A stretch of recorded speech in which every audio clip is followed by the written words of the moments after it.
Hello guys, চলে এসেছি আপনাদের জন্য নতুন একটা রেসিপি নিয়ে। কারণ আমি জানি আমার রেসিপির জন্য আপনারা অনেকেই ওয়েট করেন, তাই না?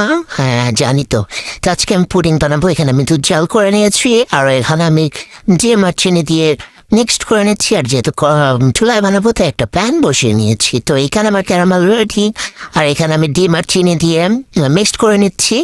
আর হচ্ছে ডিম আর চিনির মিশ্রণটি নারিং এই তো শেষ, রেডি। এখন আমি কি ক্যারামেলের অবস্থা কেন, কালার এরকম কেন দেখতে? যেভাবে আমি ফার্স্ট টাইম বানিয়েছি আপনারা সুন্দর করে বানিয়ে নেবেন। এখন আমি ডিম আর চিনি মিশ্রণটি ঢেলে দেবো, বক্সটি ঢেকে নেবো। যেহেতু আমি চুলায় বানাবো, তাই আমি প্যান বা কড়াইটি বসিয়ে নিয়েছি।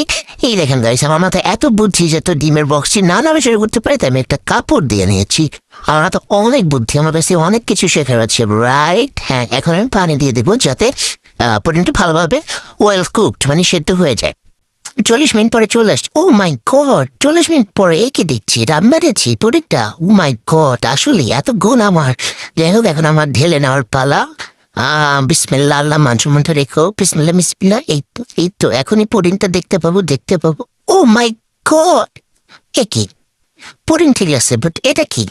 মানে পুডিং এর মাথায় একটা টিউমারের মতো লাগতেছে, মানে বুঝতেছি না ব্যাপারটা। এত সুন্দর বানালাম, এটা কি? যাই হোক, মনটাই খারাপ হয়ে গেল গাইস। শেপ ডাজেন্ট ম্যাটার, আমরা খেয়ে দেখি টেস্টটা কেমন হয়েছে। আসলে শেপ অনেক বড় ম্যাটার, কি আর বলবো গাইস। যাই হোক, আমার আশেপাশে অনেক জনগণ আছে, তারা খেয়ে রিভিউ দিবে। এই যে জনগণ, এই যে উঠ শালা, উঠতেছে না, উঠ। এই যে জনগণ খেয়ে এখন রিভিউ দিবে। এই যে দেখেন, এই যে বলতেছে গ্রেট হয়েছে, নাইস। এখন আমার খেয়ে দেখার পালা। শেপটা ইম্পর্টেন্ট না, টেস্টটা ইম্পর্টেন্ট গাইস। আমি একদম অনেস্ট রিভিউ দিব কেমন হয়েছে। এখন আমি খেয়ে দেখবো। বিসমিল্লাহ।